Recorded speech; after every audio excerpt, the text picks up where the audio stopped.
Let me show you an easy way to change your Netflix password.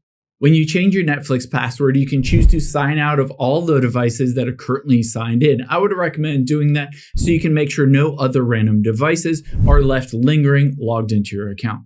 Now, you can either change the Netflix password in the app or web-based version. Let's first just open up the app if you're on an iPhone or Android. From here, you can tap on Netflix at the very bottom right, and then the 3 lines at the top right.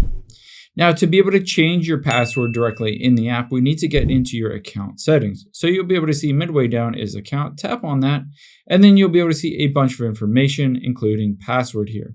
Now, once we're in here, all you need to do is enter in your current password, type in your new password, and make sure it's selected to sign out of all devices. Let's say you're on a web-based version, however.